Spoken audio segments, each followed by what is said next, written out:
अमावस की तिमिर भरी रात्रि में एक सुंदर बलिष्ठ पुरुष उज्जैनी की वीथिकाओं में घूम रहा था। पहरी सजग निष्ठापूर्ण अपने दायित्व का निर्वहन कर रहे थे। उनकी ध्वनि समय समय पर नीरवता को भंग कर देती थी।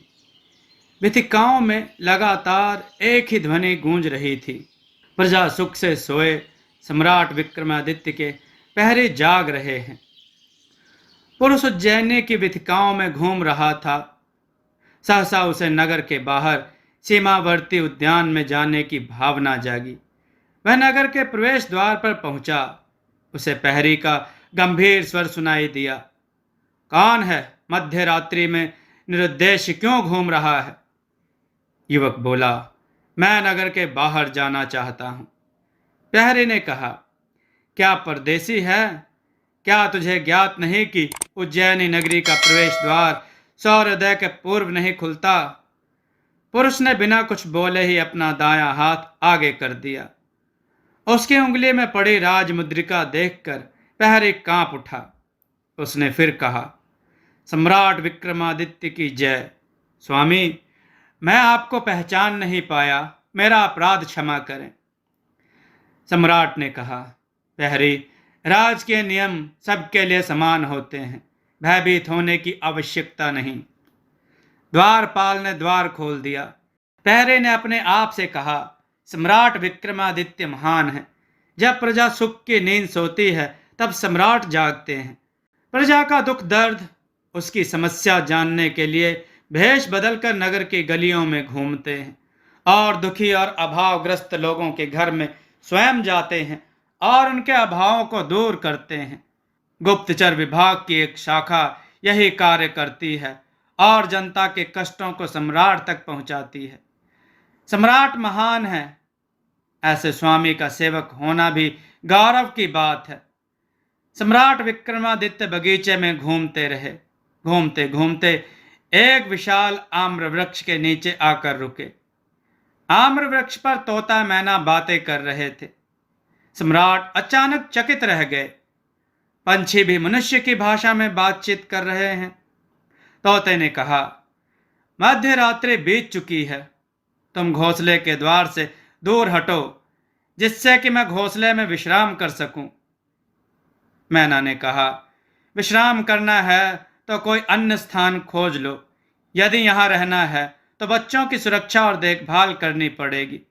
मैं सूर्योदय के साथ ही अपनी भूख मिटाने और बच्चों का दाना चुग्गा लेने जाऊंगी। बच्चे अकेले रहेंगे। सर्प एवं बाज पक्षी इन्हें पीड़ा दे सकते हैं, मार भी सकते हैं।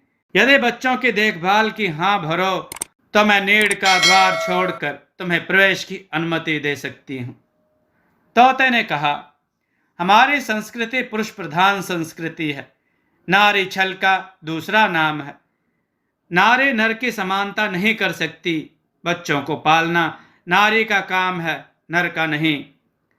मैना ने उत्तर दिया, नारी का त्याग एवं समर्पण जगत में प्रसिद्ध है। वह त्याग की प्रतिमूर्ति है। क्या तुम्हें पता नहीं, दमयंती ने राजभवन के वैभव को ठुकराकर नल के साथ विजन में दुख उठाए। महारानी सीता ने श्री राम के साथ वन में जाने में सौभाग्य माना। मिथ्या लांछन के कारण निर्वासित जीवन व्यतीत किया, किंतु राम को उन्होंने एक क्षण भी विस्मृत नहीं किया। क्या तुम्हें महापुरुषों का वह कथन याद नहीं, जहां नारी का निवास होता है वहां देवता बसते हैं। नारी को अर्धांगिनी कहा जाता है। नर और नारी एक दूसरे के पूरक हैं। जीवन रूपी रथ के दो पहिए हैं, एक के बिना दूसरे का जीवन नीरस एवं अधूरा है। मात्र नर ही महत्वपूर्ण है, यह तुम्हारी मिथ्या मान्यता है। नारी के रूप का आकर्षण अद्भुत होता है। क्या तुमने दीपक की लौ पर जलते हुए पतंगे को नहीं देखा? कौन सा आकर्षण होता है जिसके कारण वे अपने प्राण लुटाते हैं? मैं तुम्हें रानी लीलावती के संदर्भ में बताती हूँ। रानी लीलावती के रूप और सौंदर्य पर मुग्ध होकर राजा, राजकुमार, वीर, विद्वान, श्रेष्ठी उसकी शर्तों की पूर्ति न करने के कारण कारावास में नरक जीवन व्यतीत कर रहे थे। वे जानते हैं कि रानी लीलावती को प्राप्त करना संभव नहीं, फिर भी उसे प्राप्त करने की कामना करने वालों का क्रम टूटा नहीं है। जबकि वे जानते हैं रानी लीलावती को प्राप्त करने का प्रयत्न करना जीवन पर्यंत दुखों को मोल लेना है। तोते ने कहा, प्रिय, क्या तुम सच कह रही हो? मुझे रानी लीलावती और उसके संदर्भ में विस्तार से बताओ। वैसे मेरे लिए तो तुम लीलावती से अधिक सुंदर हो, पर मैं रानी लीलावती के बारे में सब कुछ जानना चाहता हूं। मैना ने कहा, व्यर्थ की प्रशंसा रहने दो, पुरुषों के स्वभाव को मैं भली भांति जानती हूं। तोता बोला, प्रिय, अन्य बातें ना कर, मुझे रानी लीलावती की कहानी सुनाओ। मैना बोली, अच्छा, तो सुनो। मैना अपने तोते को लीलावती की कहानी सुनाने लगती है। वह बोली, दक्षिण भारत में कंचनपुर के महाराज जयसेन की पुत्री राजकुमारी लीलावती उस समय की श्रेष्ठ सुंदरी है। उनकी वह एक ही संतान है। महाराज चाहते थे कि किसी श्रेष्ठ वर के साथ अपनी पुत्री का विवाह कर अपना शेष जीवन प्रभु की शरण में बिताऊं, किंतु राजकुमारी लीलावती की प्रजा के कारण उसका विवाह होना असंभव था। महाराज जयसेन दिवंगत हो गए। राज्य का संचालन लीलावती करने लगी। उसकी प्रतिज्ञा थी कि जो व्यक्ति एक रात्रि में अपने बुद्धिमत्तापूर्ण बातों के द्वारा उसका मौन व्रत तोड़कर 4 बार बोलने को विवश कर देगा, उसी को वो अपना जीवन साथी के रूप में चुनेगी। राजकुमारी लीलावती अद्वितीय सौंदर्यशालीन थी, विचक्षणा थी, पर उसकी प्रतिज्ञा विचित्र थी।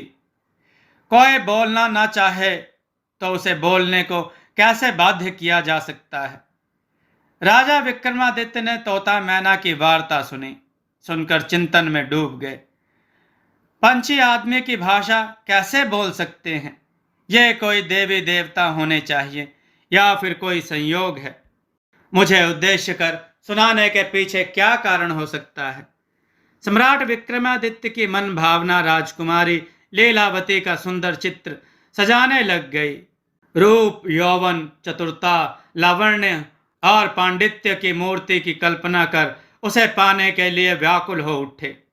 साथ ही कारण आजीवन कारावास काट रहे युवकों के प्रति उनका हृदय करुणा से भर उठा। मुझे उन युवकों को कारावास से मुक्त कराना ही चाहिए। राजकुमारी लीलावती की प्रतिज्ञा पूर्ण करने पर दोनों उद्देश्य पूरे हो सकते हैं। उन्होंने निश्चित कर लिया कि उस रूप गर्विता के गर्व को खंडित करूंगा। सूर्योदय की कंचन वर्णी कोमल किरणें शरीर पर पड़ते ही उन्हें समय का बोध हुआ और वे वास्तविकता के धरातल पर लौट आए। सम्राट राजप्रसाद में पहुंचे। सम्राट विक्रमादित्य बहुमूल्य कलात्मक राज सिंहासन पर राज दरबार में विराजमान है। प्रजा के दुख दर्द सुन रहे हैं, न्याय प्रदान कर रहे हैं। राजकार्य से निवृत्त होकर सम्राट विक्रमादित्य ने महामंत्री से कहा, महामंत्री। महामंत्री ने विनम्र स्वर में कहा, आज्ञा दीजिए महाराज। सम्राट ने कहा, महामंत्री, मैं अज्ञात यात्रा पर जा रहा हूं। यह निश्चित नहीं कि कितने दिनों में लौटूंगा। मेरी अनुपस्थिति में राज्य का कार्यभार तुम्हें संभालना है। राज्य की परंपरा से तुम परिचित हो। मेरी अनुपस्थिति में राज्य की परंपरा और प्रतिष्ठा पर आंच न आने पाए। प्रजा सुख से रहे, उसे कष्ट ना हो। महामंत्री ने कहा, मैं प्राण प्रण से आपके आदेशों का पालन करूंगा। लेकिन सम्राट ने पूछा, लेकिन क्या? महामंत्री ने कहा, अगर उचित समझें तो मुझे बताने की कृपा करें कि आप कहाँ किस दिशा में जा रहे हैं और वापस कब तक लौटेंगे।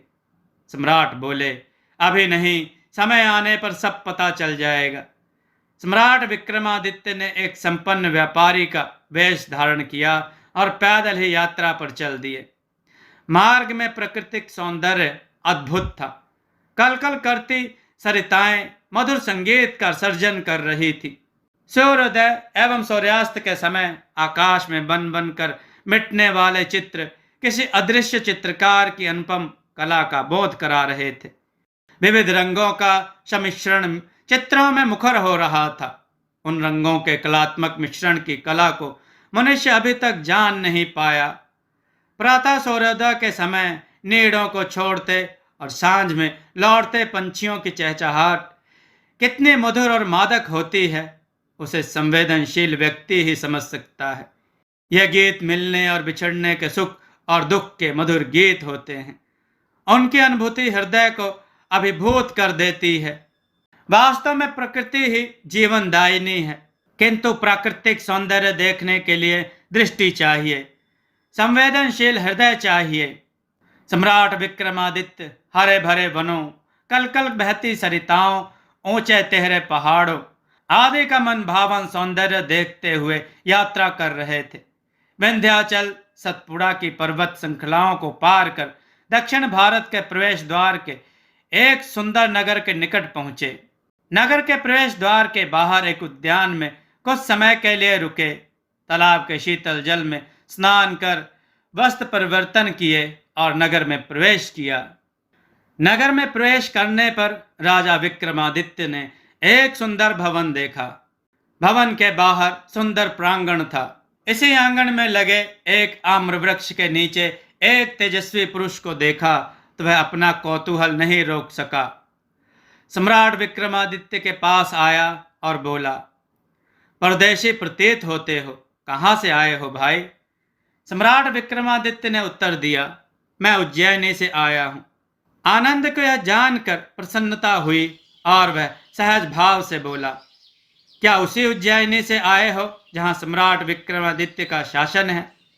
सम्राट विक्रमादित्य ने उत्तर दिया, हाँ भाई, उसी उज्जैनी से आया हूँ। आनंद ने कहा, भाग्यवान हो जो सम्राट विक्रमादित्य द्वारा शासित राज्य की नगरी उज्जैनी में रहते हो। सुना है सम्राट विक्रमादित्य अत्यंत सुंदर हैं। उनकी देह यष्टि अत्यंत आकर्षक है। सुंदर होने के साथ युद्ध कौशल में निपुण है। इतना ही नहीं, स्वयं महान विद्वान है और विद्वानों का सम्मान करना भी जानते हैं। बड़े उदार और प्रजावत्सल हैं। उनके दरबार में नवरत्न हैं जो विविध विद्याओं के श्रेष्ठ विद्वान हैं। सम्राट विक्रमादित्य स्वयं एवं स्वयं के शासन की प्रशंसा सुनकर मन ही मन हर्षित हुए और बोले, भाई तुम ठीक कहते हो। किंतु आनंद की जिज्ञासा शांत नहीं हुई। वो बोला, सुना है सम्राट बहुत न्यायप्रिय हैं। उनके न्याय की कथाएं संपूर्ण भारतवर्ष में अधरों से अधरों पर यात्रा करती ही विचरण कर रही हैं। उनके राज्य में चोरी डकैती बलात्कार और हत्याएं नहीं होती। लोग अपने घरों में ताले नहीं लगाते। वे वेश बदलकर रात्रि में घूमते हैं। दीन दुखियों को स्वयं खोजकर उनकी सहायता करते हैं। वे लोक कल्याण की प्रतिमूर्ति हैं। उनके राज्य को राम राज्य की संज्ञा दी जाती है। क्या यह सब सत्य है? सम्राट विक्रमादित्य ने कहा, बंधु, मैं तो इतना ही कह सकता हूं कि विक्रमादित्य के शासन में प्रजा सुखी है और सम्राट अपने कर्तव्यों का पालन निष्ठापूर्ण करते हैं। आनंद ने कहा, मैं सम्राट विक्रमादित्य के बारे में विस्तार से सुनना चाहता हूं। तुम सुनाओ। और उत्तर की अपेक्षा में उसने विक्रमादित्य की ओर देखा। उनके चेहरे की आकृति, तेज और शरीर से परिलक्षित होती कांति को देखकर आनंद ने कहा, कहीं तुम्हें तो सम्राट विक्रमादित्य नहीं हो? सम्राट हंसने लगे और बोले, भाई क्यों मेरी हंसी उड़ाते हो? आनंद ने कहा, मुझे जैसा प्रतीत हुआ मैंने वैसा ही अभिव्यक्त कर दिया। तुम यात्रा करते हुए आ रहे हो। भोजन का समय भी हो गया है। महानुभाव, मेरा आतिथ्य स्वीकार करें। सम्राट ने कहा, मान्यवर, क्या आप अपना परिचय देंगे? आनंद ने कहा, मैं एक शिल्पी हूँ। राजा विक्रमादित्य ने कहा, मूर्तिकार, चित्रकार, काष्ठकार, कम्मकार, यह सब प्रकार के कलाकार शिल्पी की श्रेणी में आते हैं। आप किस कला से संबंधित हैं? आनंद ने उत्तर दिया, मैं कुंभकार हूँ। कुंभ, दीपक, लघु घट, बड़े घट, मधु चषक आदि अनेक प्रकार की कलाकृतियां मिट्टी से बनाता हूँ। अपनी कला के संदर्भ में मैं क्या कहूँ, आप स्वयं ही देख लेना। पर्याप्त समय हो गया है, अब मेरे भवन में पधारें और भोजन करें। सम्राट विक्रमादित्य ने शिल्पी आनंद के घर भोजन किया और विश्राम किया। विश्राम के पश्चात दोनों देश विदेश की बातें करते रहे। पुनः यात्रा प्रारंभ करने से पूर्व सम्राट ने कहा, मैं दक्षिण की यात्रा पर जा रहा हूँ। कंचनपुर की राजकुमारी लीलावती के रूप और सौंदर्य की बहुत प्रशंसा सुनी है। मैं उसे प्राप्त करने की लालसा से जा रहा हूँ। आनंद ने कहा, तुम स्वस्थ, सुंदर और प्रतिभाशाली युवक हो, क्यों व्यर्थ में अपना जीवन नष्ट करने पर तुले हो? वह जितनी रूपसी है उतनी ही निष्ठुर भी है। उज्जैनी और संपूर्ण भारतवर्ष में रूप का काल नहीं पड़ रहा। उसे पाने की कामना छोड़ दो। अभी तक ऐसी कोई कला के बारे में नहीं सुना जो कोई बोलना ना चाहे उसे बोलने को बाध्य कर दे। विक्रमादित्य ने कहा, महानुभाव, आप यथार्थ कहते हैं, किंतु राजकुमारी लीलावती की प्राप्ति की आशंका से जो युवक कंचनपुर गए थे वे बड़े साहसी और प्रतिभाशाली युवक थे। उनका जीवन व्यर्थ ही कारावास में सड़ता रहेगा। यदि राजकुमारी लीलावती को विजित नहीं किया तो निरंतर देश की प्रतिभा की हानि होती रहेगी। कारावास में बंदी देश की प्रतिभा को मुक्त कराना भी हमारा दायित्व है। इसका उपचार एकमात्र राजकुमारी लीलावती से विवाह करना है। आनंद बोला, महानुभाव, आपके विचार महान हैं। आप राजकुमारी लीलावती से विवाह करने के साथ ही देश की प्रतिभाओं का उद्धार भी करना चाहते हैं। आपकी यात्रा सफल हो। किंतु विक्रमादित्य बोले, किंतु क्या? आनंद बोला, किंतु तो यूं ही कह दिया। वास्तव में राजकुमारी लीलावती से विवाह करना बड़ी टेढ़ी खीर है। तुम्हारी प्रतिभा को बहुत पापड़ बेलने पड़ेंगे। फिर भी मेरी सद्भावनाएं तुम्हारे साथ हैं। तुम्हारी यात्रा सफल हो।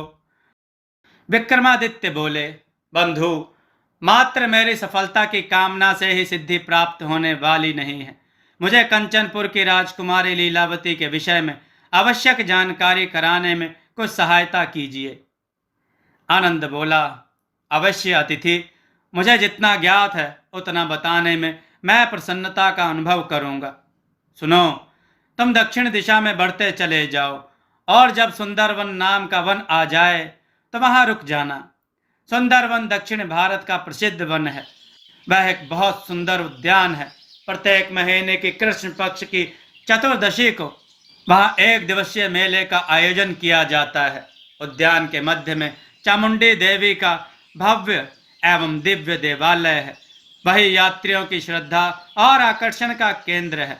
हजारों की संख्या में यात्री आते हैं और देवी की आराधना करते हैं। मित्रों, आपको यह कथा कैसी लगी?